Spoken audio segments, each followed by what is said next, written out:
جو سب کے سب جو شہید ہو گئے ہیں، اس کے بعد ایران کی کیا صورتحال ہے؟ کیا خدا نخواستہ ایران ختم ہونے لگا ہے؟ مجاہد جعفری صاحب، ایران میں ایک سسٹم ہے، ایک آئین ہے جس کے تحت کوئی بھی سپریم لیڈر بنتا ہے، ایسے ہی نہیں بن جاتا۔ سپریم لیڈر کی تقرری یا اس کو ہٹانا یہ اس مجلس خبرگان کا اختیار ہے، وہی بناتے ہیں۔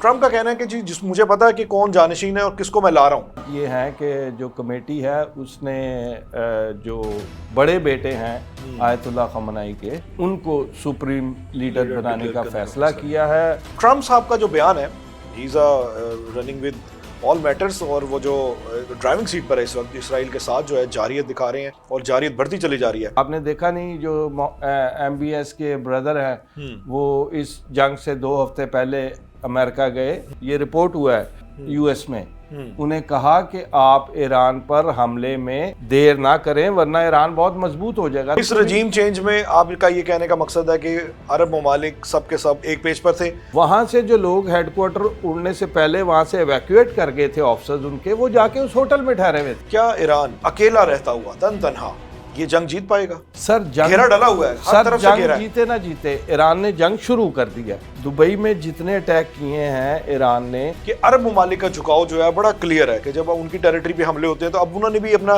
دفاعی سسٹم فعال کر لیا ہے۔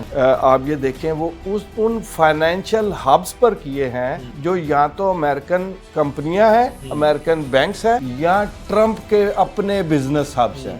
اس میں عام بندے بھی تھے، ٹو بی ویری فرینک، کہ ضروری نہیں ہے کہ سارے غدار ہی تھے، اس میں عام آدمی بھی باہر نکلا تھا، لاکھوں کی تعداد میں، ہم ان کو غدار نہیں کہہ سکتے۔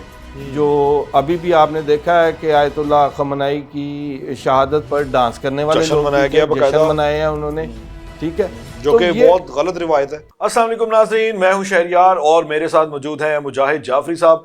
ناظرین، یہ جو جنگ ہے اس کے بادل جو ہیں گہرے ہوتے چلے جا رہے ہیں۔ بہت بڑا سانحہ، بہت بڑی خبر سننے کو ملی جب آیت اللہ خامنائی صاحب جو ہیں ایران کے سپریم لیڈر، وہ جام شہادت نوش کر کے اپنے دفتر میں کام کر رہے تھے، سرکاری کام کر رہے تھے، اور آخری وقت تک وہ ڈٹے ہوئے تھے۔ انہوں نے کسی قسم کا کوئی کمپرومائز نہیں کیا، حق اور سچ کی آواز کے ساتھ ڈٹے رہے، اور دفتری امور کی انجام دہی کے دوران ہی وہ جو ہے 30 بم گرائے گئے، اور ان میں سے ایک جو ہے ان کی شہادت کا باعث بنا۔ اب ایران کی جانب سے دعویٰ کیا جا رہا ہے کہ جوابی وار کا سلسلہ جاری ہے ایران میں، جہاں پہ ایران کے مختلف مقامات جو ہیں نشانے پر ہیں، اس کے ساتھ ساتھ جو تہران کی جانب سے جو میزائل فائر کیے جا رہے ہیں وہ مختلف عرب ممالک کو بھی لپیٹ میں لیے ہوئے ہیں۔ اس کے ساتھ ساتھ جو ہے اسرائیل میں اہداف جو ہیں وہ بھی ایران کے نشانے پر ہیں۔ آج ہم بات کریں گے کہ یہ جنگ کتنی طویل ہو سکتی ہے، ایران کو کتنا نقصان پہنچا، اور بڑی ٹاپ قیادت جو ہے وہ جو سب کے سب جو شہید ہو گئے ہیں، اس کے بعد ایران کی کیا صورتحال ہے؟ کیا خدا نخواستہ ایران ختم ہونے لگا ہے؟ مجاہد جعفری صاحب، نہیں سر، ایسا نہیں ہے۔ پہلے تو یہ بڑا افسوسناک سانحہ ہے جس پر امت مسلمہ بڑی غمگین ہے، اور ہماری طرف سے ہم امت مسلمہ کو ان کا پرسہ دیتے ہیں۔ اور یہ جو ہے ایسا نہیں ہے کہ ایرانی سپریم لیڈر بے شک ایران کا چہرہ تھے، سب کچھ تھے، لیکن ایسا ہرگز نہیں ہے کہ ان کے چلے جانے سے ایران بالکل ڈاؤن ہو گیا ہے یا اس کی رجیم چینج ہو جائے گی۔ یہ بڑی غلط فہمیاں لوگوں کو۔ ایران میں ایک سسٹم ہے، ایک آئین ہے جس کے تحت کوئی بھی سپریم لیڈر بنتا ہے، ایسے ہی نہیں بن جاتا۔ اس کے لیے بہت ساری کوالٹیز ہوتی ہیں، آیت اللہ عظمیٰ ہونا پڑتا ہے، پھر ساتھ ساتھ فقیہ ہونا پڑتا ہے، اور بہت سارے امور ہیں۔ تو یہ ایک ایران کی ایک، جیسے یہاں ہمارے یہاں سینٹ ہوتی ہے، ویسی ایک ان کی ایک مجلس خبرگان ایک تنظیم ہے جس میں 88 جو فقیہ علماء ہیں وہ اس کے ممبر ہوتے ہیں، اور کسی بھی نئے سپریم لیڈر کی تقرری یا اس کو ہٹانا یہ اس مجلس خبرگان کا اختیار ہے، وہی بناتے ہیں۔ تو فار دا ٹائم بینگ تو فوری طور پر مجلس خبرگان نے 3 ارکان پر کمیٹی تشکیل دی، جس میں پریزیڈنٹ آف ایران مسعود شاہ صاحب، پھر ان کے چیف جسٹس، اور پھر ساتھ میں جو مشیر تھے آیت اللہ خامنائی کے، ان کا نام ہے علی رضا عرافی۔ تو یہ ایک کمیٹی بنائی تھی جو ایران کو وقتی طور پر رن کرے گی سپریم لیڈر کی غیر موجودگی میں۔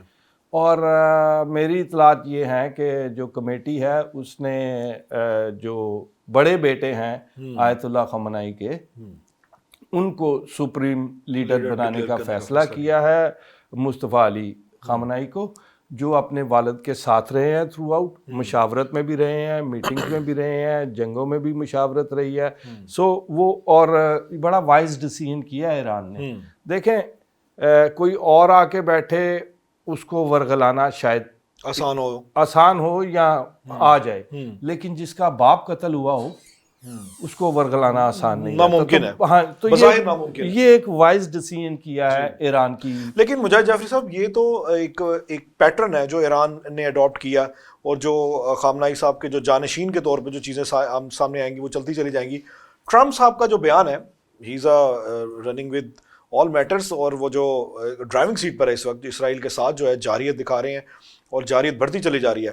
ٹرمپ کا کہنا ہے کہ جی مجھے پتا ہے کہ کون جانشین ہے اور کس کو میں لا رہا ہوں. مطلب یہ ان کے ایگزیکٹ ورڈ تو نہیں ہے، لیکن ان کا مفہوم یہ ہے کہ مجھے پتا ہے. سوال ہوا اور سوال کے جواب میں انہوں نے کہا کہ ہمیں پتا ہے. تو کیا ان کا اشارہ جو جمہوریت نواز قوتیں ہیں، جو احتجاج کی لہر چلی تھی، اور مطلب وہ کیا یہ سیٹ اپ، یہ بساط لپیٹنے کی طرف تو نہیں آ رہے؟ کیونکہ یہ بڑا کلیئر اشارہ ہے کہ ہمیں پتا ہے کہ کون آ رہا ہے. سر بات یہ ہے کہ وہ ایران صدیوں سے ایک ایسا ملک ہے جس کی اپنی ثقافت ہے، جس کی اپنی تاریخ، مذہبی جو ہے ہر لحاظ سے وہ ایک مضبوط ملک ہے.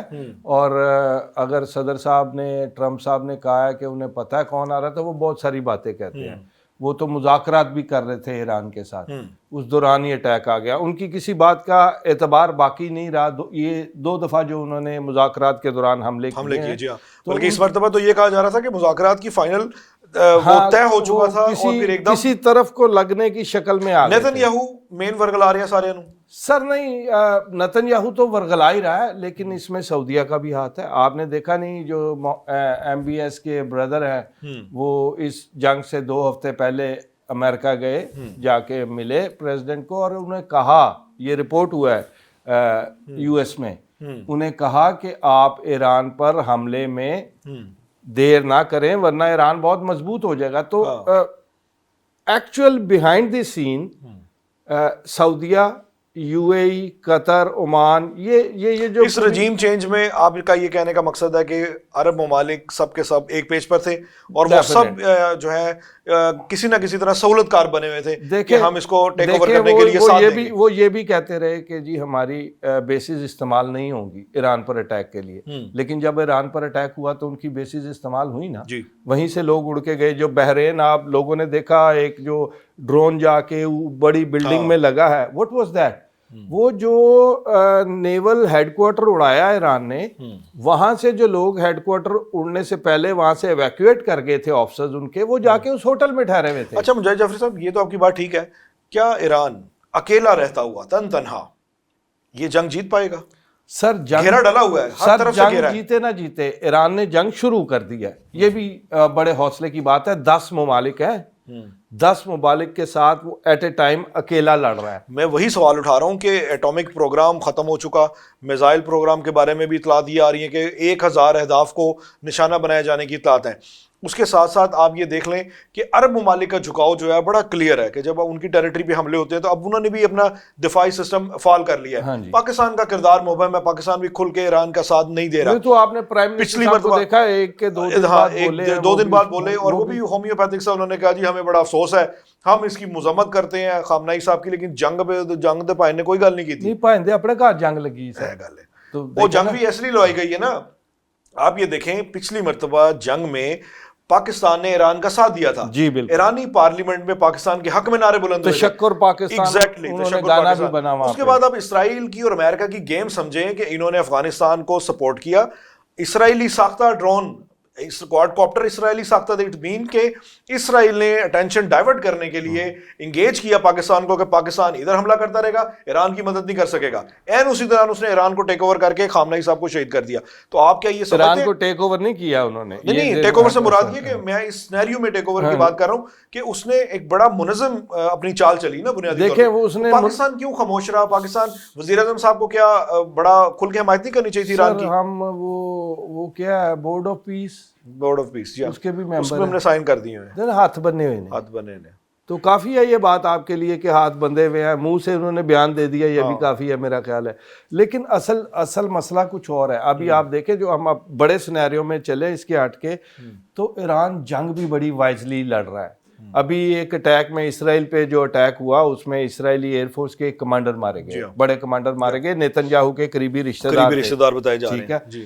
اس کے بعد جو دبئی میں فوکسڈ اٹیک کیے ہیں نا, وہ بڑے امپورٹنٹ ہیں. دبئی میں جتنے اٹیک کیے ہیں ایران نے, آپ یہ دیکھیں وہ ان فائنینشیل ہبس پر کیے ہیں جو یا تو امریکن کمپنیاں ہیں, امریکن بینکس ہیں, یا ٹرمپ کے اپنے بزنس ہبس ہیں. سو اس کے بعد پھر ایک اے آئی بلڈنگ کو نشانہ بنایا گیا دبئی میں, اور وہاں سے اے آئی وار کنٹرول سسٹم تھا وہاں پہ سارا, تو اس کو بھی ٹارگٹ کر کے پھر آپ نے دیکھا ہے کہ برج العرب کے قریب آپ نے دیکھا کہ آ کے ڈرون گرا. وہ ڈرون ان لوگوں پہ گرے تھے جو فلائٹ کر کے بوم شیلنگ کر کے واپس آئے تھے اور اس ہوٹل میں ٹھہرے ہوئے تھے. ایرانی انٹیلیجنس ایجنسیوں نے ان کے نام, ان کے ہوٹل کے room number, each and everything پہنچا دی تھی, اور پھر ڈرون ایگزیکٹ اسی جگہ ہٹ کی ہیں. تو اب آہستہ آہستہ خبریں باہر آئیں گی, آپ کو پتہ چلے گا سلولی کہ گریجولی کہ کیا کیا ہو رہا ہے. تو ایران بڑا وائزلی وار بھی لڑ رہا ہے. انہوں نے, آپ نے دیکھا ہے کہ پہلے اپنا سٹاک اسی طرح کا استعمال کیا ہے درمیان میں کہیں, اور پھر اس کے بعد نئی ریوائز کی پالیسی. لیکن دوسری طرف ٹرمپ صاحب کی دھمکی دیکھیں کہ ہم اتنی شدت سے اب حملہ کریں گے کہ گنجائش ہی باقی نہیں رہے گی. تو اسے جب جنگ ہوتی ہے نا تو سر دونوں طرف نقصان ہوتا ہے, ایک طرف نہیں ہوتا. تو یہ دونوں سائڈوں پہ نقصان ہو رہا ہے, بلکہ 2 نہیں 11 سائڈوں پہ نقصان ہو رہا ہے. تو ایران نے کسی کو بخشا نہیں ہے. وہ انہوں نے کہا ہے کہ آپ نے ہمارے ملک پہ حملہ کیا, انہوں نے کہا آپ کے ملک پہ نہیں کیا. جہاں جہاں امریکی بیسز ہیں وہ امریکہ کی لینڈ کہلاتی ہے. ٹیکنیکلی ایران بات ٹھیک کر رہا ہے, جیسے سفارت خانہ کسی ملک میں ہو, ہمارے یہاں امریکن سفارت خانہ ہے تو وہ لاہور یا پاکستان کا حصہ نہیں ہے, وہ امریکہ کا ہی حصہ ہے. کسی بھی ملک کا. اس کا ریئیکشن امریکہ کی طرف سے بھی آئے گا. کراچی قونصلیٹ کی سیکیورٹی کیوں نہیں بڑھائی گئی تھی, کس طرح لوگوں نے آگ لگائی, تو وہ امریکہ تو بولے گا. وہاں بندوں کا مرنا بڑا حیران, وہ بہت حیران کن ہے. اور دیکھیں سیدھے فائر ہونا یہ ایک لمحہ فکری ہے کہ کس طرف یہ لوگ جا رہے ہیں اور کہاں کیا ان کا امپیکٹ ہے. جعفری صاحب یہ تو آپ کی بات ہے, ٹھیک ہے. اب بات کر لیتے ہیں ایران میں جمہوریت نواز قوتیں جن کو کہا جاتا ہے. مہسا امینی کی جو ہے اس کے بعد یہ ایک بہت بڑی ویو آئی تھی, اس میں عام بندے بھی تھے. ٹو بی ویری فرینک کہ ضروری نہیں ہے کہ سارے غدار ہی تھے, اس میں عام آدمی بھی باہر نکلا تھا. لاکھوں کی تعداد میں, ہم ان کو غدار نہیں کہہ سکتے. تو مہسا امینی پروٹیسٹ اور پھر جمہوریت نواز قوتیں جب آئی میدان میں, تو انہوں نے جب ایک فلک شگاف نعرہ لگایا آزادی کا, تو بہت سی بڑی قوتیں اس ایلیمنٹ کا بھی ساتھ دے رہی ہیں کہ ہمیں ایران کو اب ایک جس کو کہا جاتا ہے کہ سخت گیر اسلامائزیشن سے نکال کر تھوڑا سا لبرل بنانا, جڑا پہلے ایران ہوتا سی. کیا آپ اس نظریے سے اتفاق کرتے ہیں؟ شاہ ایران کے طرح کا ماڈل بنانا چاہتے ہیں بنیادی طور پر, لیکن وہ غلط فہمی ہے. دیکھیں ایران کو ریڈ غلط کیا جاتا ہے. اگر آپ ایران جائیں تو آپ کو آئیڈیا ہوگا, ایران کو ریڈ غلط اس طرح کیا جاتا ہے یہاں عورتیں کام نہیں کر سکتی حجاب میں. حالانکہ ایسا نہیں ہے, حالانکہ ایسا نہیں ہے. آپ یہ پروپیگنڈا ہے, ویسٹ کا پروپیگنڈا ہے, جو ایک وقت میں پاکستان کے خلاف بھی بڑا استعمال کیا جاتا رہا. پاکستان کے بارے میں تو یہ کہا جاتا تھا کہ عورت گھر سے باہر نہیں نکل سکتی. اور یہ پروپیگیٹ کیا جاتا ہے کہ وہاں کے لوگ سپریس ہیں, ڈر کے ان کو کر رہے ہیں. جی ہاں, ایسا نہیں ہے. بالکل. اب آپ نے دیکھا کہ آیت اللہ خمینئی کی شہادت کے بعد لاکھوں لوگ ایران کے ہر شہر میں نکلے. بالکل ایسی ہے. ان کو کوئی دعوت نامہ نہیں گیا. نہیں, بالکل نہیں گیا. تو لوگ خود سے ان کے ساتھ ہیں, ایسا نہیں ہے کہ ڈرا کے رکھا. ہاں لبرل طبقہ ضرور ہے وہاں پہ, جو اینٹی انقلاب بھی تھا, جو ابھی بھی آپ نے دیکھا ہے کہ آیت اللہ خمینئی کی شہادت پر ڈانس کرنے والے جشن منائے ہیں انہوں نے. ٹھیک ہے, جو کہ بہت غلط روایت ہے. جو بھی ہے ادھر طبقہ ہے ایسا, اور پروٹیسٹ میں خاص طور پر, اور یہ یاد رکھیے گا جہاں ایسا طبقہ استعمال کرنے کے لیے موجود ہو تو پھر انٹیلیجنس ایجنسیاں جو ہیں وہ حرکت کرتی ہیں. آپ نے دیکھا ہے کہ ان کو پرووک کر کے تو پھر اس کے بعد یہ سارا کچھ کیے گئے. تو یہ وہ ایران کے جو لاری جانی ہے, جو مشیر بھی تھے لاری جانی صاحب, انہوں نے سارا یہ کنٹرول کیا تھا سارا سسٹم, اور ان لوگوں کو پکڑا بھی تھا. ان کی وجہ سے ہی موساد کا ایک بڑا نیٹ ورک ایران نے بریک کیا. اب ابھی بھی لاریجانی جو ہے وہ بیہائنڈ دی اسکرین ایران کی تمام معاملات وہی ڈیل کر رہے ہیں اور ان کو مارنے کی بھی بہت کوشش کی گئی ہے. تو ہی از دا مین جو اب ان کے ٹارگٹ میں ہے لاریجانی. لیکن وہ اتنی جلدی ان کے قابو آنے والے نہیں ہیں کیونکہ وہ ایران کی ساری جو آپ میزائل ٹیکنالوجی دیکھتے ہیں یہ اس بندے کی محنت ہے ساری لاریجانی کی. تو وہ اپنی ٹیکنالوجی کو یہاں پہ لے گئے ہیں کہ وہ 10 ملکوں کے ساتھ ایٹ اے ٹائم لڑ رہے ہیں جن میں 2 سپر پاورز کہہ لیں آپ, امریکہ اور اسرائیل. تو لیکن وہ لڑ رہے ہیں, مار بھی کھا رہے ہیں, مار بھی رہے ہیں. جنگ جاری ہے, پلڑا کس کا بھاری ہوتا ہے یہ پتہ نہیں. یہ مجھے پتہ ہے کہ جس طرح جنگ ہو رہی ہے سٹیٹس اور اسرائیل اس سے اب جان چھڑانا چاہیں گے اور جنگ ان کی جان نہیں چھوڑے گی. یہ بڑی لمبی جائے گی میرے خیال میں. مجاہد جعفری صاحب صحیح فرمایا آپ نے. جو جنگ ہے بظاہر یہی لگ رہا ہے کہ اس کے, جیسا کہ میں نے کہا کہ اس کے بادل گہرے ہو رہے ہیں اور یہ پھیلتی چلی جائے گی, کیونکہ ظاہر سی بات ہے کہ جب مڈل ایسٹ بیچ میں انوالو ہوگا, عرب کنٹریز انوالو ہوں گی تو وہ ریئیکشن بھی دینے کی کوشش کریں گی, اور اگر صبر کا دامن چھوڑیں گی تو یہ جنگ مزید بڑھے گی اور جو ہے خطے میں کشیدگی جو ہے وہ بڑھتی چلی جائے گی. اس کے ساتھ ساتھ پاکستان کا کردار نہایت اہم ہو جائے گا. پاکستان کی سفارتکاری ویسے تو بڑی بیلنس ہے, لیکن اس خاص حالات میں شاید پاکستانی قیادت نے بھی یہ بھانپ لیا تھا کہ دیر از سم تھنگ رانگ, اور امریکہ اور اسرائیل جو ہے وہ ایران کی سپریم لیڈرشپ کو ٹارگٹ کرنے کے لیے فائنل سٹیجز پر داخل ہو چکا ہے. شاید یہی وجہ سے کہ جو پاکستانی قیادت تھی انہوں نے بھی مبہم سا بیان دیا. لیکن جو بھی ہونا چاہیے پاکستان کے حق میں ہونا چاہیے, کیونکہ پاکستان جو ہے ہمیں اپنے ملک کی سلامتی سب سے زیادہ عزیز ہے, اور اس سلسلے میں ہم صرف یہی دعا کرتے ہیں کہ جنگ جتنی زیادہ بڑھے گی تمام ممالک کا نقصان ہوگا. اجازت دیجیے, اللہ حافظ.